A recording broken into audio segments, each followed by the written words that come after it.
I'm Mike Arsenault and welcome to the Review Chronicles. This is a weekly video series where we visit local businesses, clubs, teams and organizations to learn a little bit more about what they do in the community. Today, we're at a Habitat for Humanity build site in Guelph. Habitat for Humanity Wellington Dufferin Guelph is a non-profit organization that helps low-income families with a hand up, not a hand out. So we help provide them with a no-interest mortgage when they become a Habitat partner family, and they come and they help on our job sites as well. They put in sweat equity and they become homeowners at the end of the process as well. Are all the materials donated for each Habitat for Humanity build site? Not all of our materials are donated. Some of them we do have some really great sponsors around the community, but we're always looking for extra donations and things like that as well. And we do purchase a lot of the materials as well as the land. So it can be a benefit for volunteers as well if they want to get maybe a little bit more handy so they can do some home rental projects at home by themselves. They'll get the tools here? Yes, it's also, this is our third annual Women Build, so this site is a women build site. We don't exclude men, we do include women, which is always a great thing as well. So it's a great way to empower women in the community if they want to come on, get some additional skills and learn new things as well to bring home with them. What interested you in the carpentry business?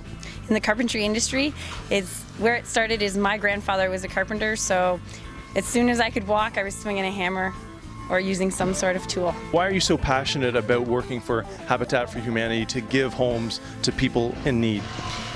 Because I'm a single mother myself. I have 3 small children, and I know how it is when you're starting out to struggle, when you're trying to get back on your feet. And I find with Habitat, they give the opportunity for single parents or even low-income families to get back on their feet, get going. There's all kinds of stats that show that even from the families moving into the home, the children's grades went up, their attitudes, their behavior, everything increased just because it's a happier environment, and then everyone feels like they're working towards something positive. I can carry things. I'm not sure how much expertise I have in more of the finesse aspects of carpentry, but what are we doing with this big 2x10, is that correct? Yes, it is. We're trying to create the beam. It's called a flush beam. It's going to support the edge of the second story. So this is a load-bearing beam? Yes, it will be. So this is a pretty important aspect of the build. Yes, it is. And you're sure you want me handling this part? I'll be supervising, so it's okay. Take our wonderful speed square, make a nice straight line, and we will use our skill saw to cut straight across. Why are we using the skill saw instead of the big saw that you have? Because Habitat is very limited on the number of tools they have, and the compound miter saw that we actually own is only an 8-inch saw. So that's not big enough to cut through a 2x10. If we had a bigger saw, we would use the bigger saw, but we work with what we have. So if the other one was an 8-inch, what size is this saw then? 7 1/4. That seems pretty much the same. Right, but this one will slide all the way down the wood. The compound miter saw just comes down and that's it.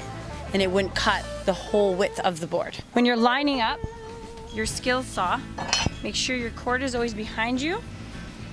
Your motor for your skill saw always goes on the supported piece of wood so that it doesn't drop off on you.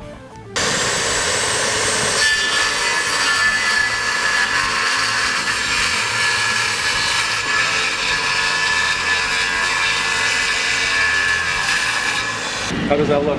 It's actually really straight. You're good. It's very straight? It's straight. It's good. I'm a handyman now. You're a handyman now. The tenants will be safe knowing that I cut one of these beams nice and flush. Yes. You cut one so we can fiddle with the rest. Would you invite me on a future build to help volunteer on another house? Of course we would. We welcome anyone and everyone ages 16 and over.